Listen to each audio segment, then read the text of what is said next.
That, and I think like if you're going to have a character that's supposed to represent hope, they need to be able to go through something that tests that.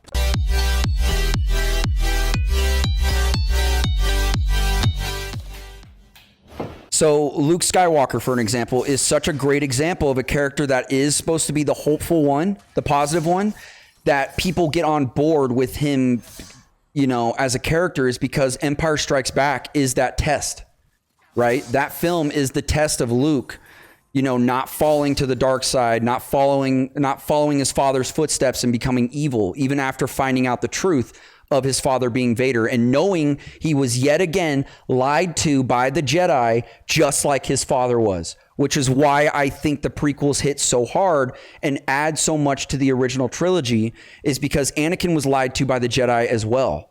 But Luke chose to continue fighting for the light because he believed there was good in his father, right? Sure. And I think that's why Luke's character works as a hopeful hero, is because he is literally tested and literally loses a limb over it, you know? And it has nothing to do with the characters being male or female, because I was on board with Rey's character in the sequels, but she had no test of her morality throughout those ambiguity, films. Sure. So there was nothing for me to get on board with her character if she's Miss Perfect the entire trilogy. You get what I mean? Agreed. And she can do no wrong. Oh, I mean, I pointed that out when we first watched the films. I'm like, dude, she's like way too proficient at everything right away without like any kind of struggle. Like much to the point of like anime, it's like you need a training arc. You need to understand that you're incapable of doing something that is consequential to build up your training or training arc to reach that level of proficiency, because you understand the scale of like the grandiosity of the threat. Exactly, and she's too good at everything right away. Right, and the thing I want to add, just to kind of prove my point, that it has nothing to do with the character being female, is the Fallout TV show. Because the Fallout TV show has that kind of character where she's really bubbly and very positive and hopeful because of the way she was raised inside the vault, right? Absolutely. But extremely the Wasteland, sheltered. as she leaves, tests that character of her. Right. Absolutely. And we even see that further in season 2. And I won't spoil that for you because I know you haven't gotten there yet. But that was something I appreciated about season 2, is that you start to see the cracks kind of show with her character, where she kind of realizes like maybe the Wasteland is rubbing off on me in a bad way more than I thought it was. And then the other thing I like about that show as well is that you have the characters like the Ghoul, who represents like the polar opposite of her. Absolutely. And you don't see his character crack just because it's morally correct. You know what I mean? And I like, he's still kind of Ghoul. a fucking asshole, and he's still kind of a piece of shit throughout the show, yet people love him for some reason. They're willing to show you a character that is broken and not morally correct like our main character is. And I think it works really well in that show. And I wish stories were more like that, where they're not afraid to show you the ugly sides and show you the flaws of both those characters, you know? And I think what would be a really beautiful thing to see throughout the show, which is what I said they should have done with the sequels, is to show your character, one of the characters who started out as good, descend into bad, and then see the character that starts out as bad ascend to good.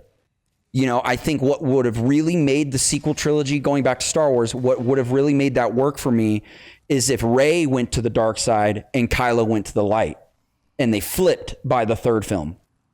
I don't think Disney would ever have the balls to do something like that, but I think that would have really been cool to see. Because we hadn't seen that before in Star Wars, where they both started out as, this is your light user, this is your dark user, and then at the end of the film, their journeys went different directions. And then they both ended up fighting each other, but for the opposite reasons. Don't do it. Am I dead? No, you're not. But you get what I'm saying? I think that would have been really compelling to see. And my hope is that Fallout will do that. My hope would be that Lucy would be the one that becomes more cynical as she gets into the Wasteland. Thank God. You get what I mean? Absolutely. And then the Ghoul becomes more positive and hopeful as we go through the show. That would be more compelling to me, I think. Well, you kind of understand that from Jump in Fallout, that like I think her dad says in the first couple episodes where like when she's getting married or whatever to the motherfucker. I can't remember his. I was just about to spoil something huge for you. I forgot you hadn't seen season 1 yet, so thank God I caught myself. Where her dad says something of the like that, like, you know, seeing about like what our little girl makes of this world or whatever, some shit like that, or like what it'll make out of her. And I'm like, okay, I can already tell where this is going. And like, you know, immediately within the first couple episodes, you know that she's going to have these morals tested. All right, bro, what's good? Appears to be locked. Can I talk to you? Well, you are a sane one, are you not? My name is Rydell. Please, liberate me from this jail. I have precious little time. I must retrieve an article from my corpse. Okay. But yeah, that's ultimately kind of. I just wish we would have more characters that weren't so one-dimensional. I feel like Rey's a very one-dimensional character with not a lot of depth, and or at least they don't really. She doesn't ever really go through trials and tribulations like other characters in Star Wars do, and that's why I think Fallout succeeds where Star Wars failed in that regard. Well, like as a show. Yeah, I mean, even like you knew it was gonna be a thing from jump, just with like, isn't like the Millennium Falcon like one of the hardest ships to fly or something like that? And then she's like yeah, like I got some maneuvers type shit, and is just able to do it. She's never flown anywhere. She was abandoned on Jakku, that planet, and she was just living off. She was a scavenger living off the planet resources her whole life. And then randomly the Empire, or the First Order, whatever the fuck you want to call them, show up on the planet and she can fly it now? Yeah, absolutely. I'm just like, what? Just immediately capable of literally everything. She can immediately do the Jedi mind trick, having no knowledge of what the fuck that ability even is, dude. You know what I mean? Remember, she's like strapped to the chair and she uses a Jedi mind trick to convince the stormtrooper to take off the restraints. I remember the first time I watched that movie in theaters, I was like, what? Yeah, I was like, she knows of the Jedi. How the fuck would she know what the Jedi can do? They've been literally gone for fucking years. What? Yeah. Like decades they've been gone, dude. She even says it like the Jedi, I thought they were a myth. Because it's like 30 years after Return of the Jedi. No one's seen a Jedi for 3 decades. And yet she knows of the mind trick and can just do it? What? Yeah, of course, bro. The girl power, bro. That's what I'm saying. But I mean, you know, as far as retarded. I'm just sorry. I don't disagree at all. Like, you know, I am looking forward to the Darth Maul show. Like, you know, I'm hopeful. I'm skeptical, unfortunately. Shit. Well, that fucking bites. Remember, kids, to watch where the fuck you're going. God damn it.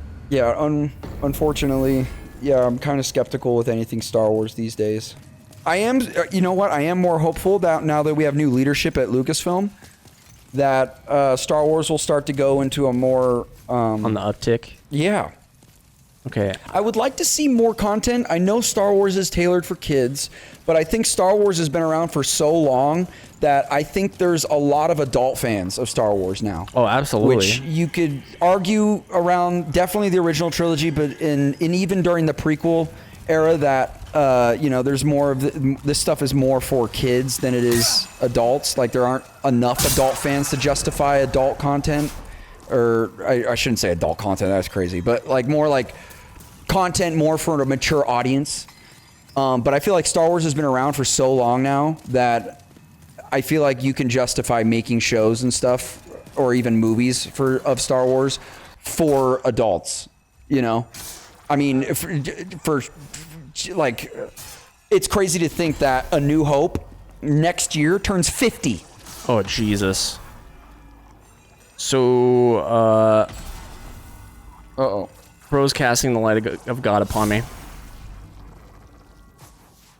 We died, but that's okay. Like Star Wars is celebrating its 50th anniversary as a franchise next year. That's fucking crazy. Well, that's dude. all the more point that there is room for like adult content, because there's people much like yourself that literally grew up with the Star Wars IP. But like, I think that further proves my point of why that franchise has been around for 50 years is because there's obviously something really compelling about the original 6 films, right? Absolutely, yeah. If they wouldn't be considered, you know, some of the greatest films ever in cinema history, you know, like I just don't think they would be still relevant and talked about today if they weren't some of the greatest films, right?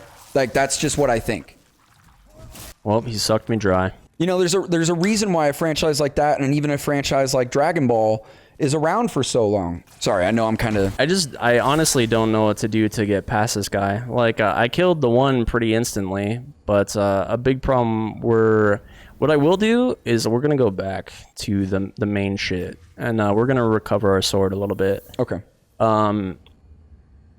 Yeah, no, what's funny is, like, with Dragon Ball specifically, I guess there was, like, a ceasefire under, like, the cartels, because, like, when episodes of Dragon Ball Super were coming out. Yeah, like, during the Tournament of Power. I'm like, isn't it crazy that an IP like that can do something like that? Like, I know it's represented a lot, you know, American communities, Japanese communities, like Hispanic communities just fucking love Dragon Ball. And like, isn't it crazy to see like the cultural phenomena that Dragon Ball is, that you can get a fucking ceasefire because a new episode aired? Like, that's actually insane to me. Yeah, but I mean, it's just because Dragon Ball is great, you know? Like, Dragon Ball is also very similar to Star Wars in the sense where it's like, it's a huge franchise. There's a lot of Dragon Ball to be, like, consumed as a fan. But I would say a select few of it is actually considered a masterpiece, in my opinion. And I would say the same thing about Star Wars. Like, there's a lot of Star Wars out there today, but I would say a select chunk of it I would consider a masterpiece, you know? Sure. Does that mean I'm not going to watch more Star Wars stuff? No. Does it mean I'm not going to watch new Dragon Ball stuff as it comes out? No. I'm still going to watch those things. But like, do I think they'll ever hit the heights of 1 through 6? Do I think they'll ever hit the heights of Dragon Ball Z? You know, it'd be probably not. And I advise people out there that have kind of either written off Star Wars or Dragon Ball and they're like, you know, whatever, because of the latest content. I advise people out there to watch the original 6 Star Wars movies. And I advise people out there to watch the original Dragon Ball Z show. And I would say if you still don't somewhat understand why it's as big as it is, or don't have some sort of love for the franchise after watching those 2 things, then fair. But I would say don't judge it until you at least watch George Lucas's Star Wars and Akira Toriyama's Dragon Ball Z. You get what I mean? Like, no, absolutely. And like, for someone like you was a newcomer, nice. You know, you love it as much as you do, and you're of the mind that's like, I think this is the best one, and I agree. Yeah, those are my 2. Like, I always thought it would just be Star Wars. It is now Star Wars and Dragon Ball Z. Those are my 2. Well, for me, like, Dragon Ball Z is as good as it is, but, you know, my bias also comes from, like, watching it many times as a show and, like, the nostalgia behind it. But at the end of the day, that was my bias with Star Wars, too. It is just good at the end of the day. Like, right, it is that's just what good I'm saying. shit. That's what I'm saying. But that's why I'm saying it reinforces my point with Star Wars, because I thought the same thing. I was like, well, I watched it a lot as a kid. There's a lot of nostalgia there. You know, I grew up watching the movie, so is it just really like I'm blinded by that?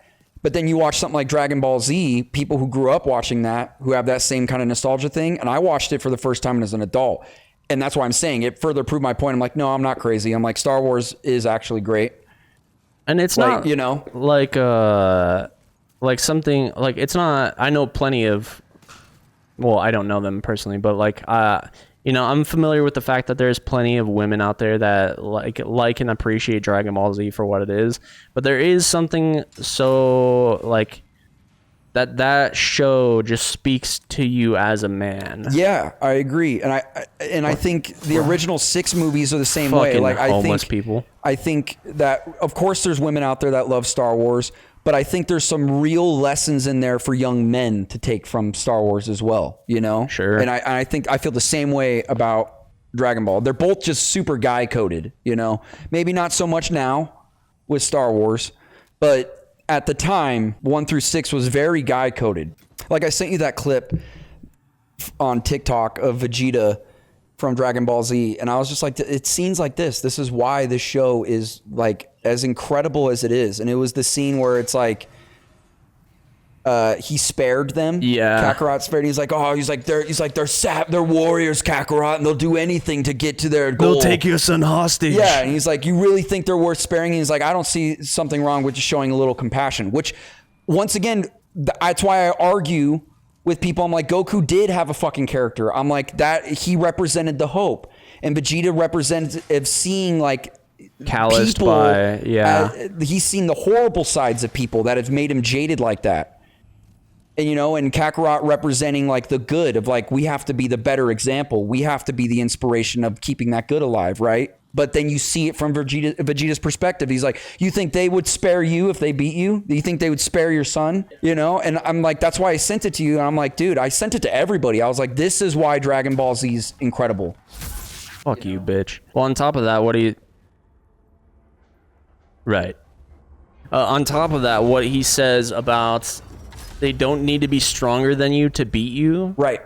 I don't remember exactly when that scene takes place, but that is like, if that does take place when I think it does, that is literally the precursor to the Ginyu fight.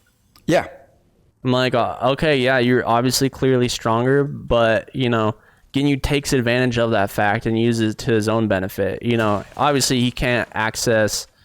But that's the beautiful thing about that show is that like, that's where Vegeta's character is at. That scene alone tells you everything you need to know about his character, right? On like how he views people and why he is the way that he is. And then you fast forward to like the Buu saga, and he's willing to sacrifice himself for the family he built on Earth and for his friends. That is true character development right there at its best way. And it's like, it's such a beautiful thing to see, because that you realize in that moment that, Goku really did rub off on Vegeta in that way. Of like, maybe his strength really did come from having those to protect, And he even begins to think that too. He's like, that's why I built a family, is because I thought maybe that was your secret to getting so strong, Yeah, and like... and then he realizes that it's not. It's just his pure will of wanting to protect those, or his pure will of the fight, and just he's just naturally gifted with it, and which is another great character moment for Vegeta, because he becomes accepting. But then there are some things, like when Super comes back around, like it kind of feels like it throws a monkey wrench in that character development. It feels like we've reverted back to square one in a way. Where I think it succeeds, though, I will give credit where credit's due with Super. Where I think it succeeds for someone like Vegeta's character is that it turns his mentality into more of a mentor, which I really appreciated that in Super. Granted, we don't get a whole lot of it, but when we do get it, I'm like, this feels true to where Vegeta would be at this point in his life, where he's like, I am being a mentor, but I'm not going to be it. Like, I'm not going to sugarcoat you with these lessons. You know what I mean? Like Vegeta's still a fucking asshole, but he's got reason to be an asshole, because his foes are not going to be as forgiving. We're going to experiment here. I'm going to see if my shield can actually withstand this. Okay. So I'm going to wait for the second. No. The answer to that is no. So they said time for rolling. I feel like I remember there was like a cheesy way past this. Well, just time your roll right when it shows up, right? You'll have invincibility frames when you roll, yeah, right? But we're fat rolling is a thing. Just take everything off. Oh, what it's like to be quick again. Holy. Oh. Good start. Okay, hold on. Adjustment period.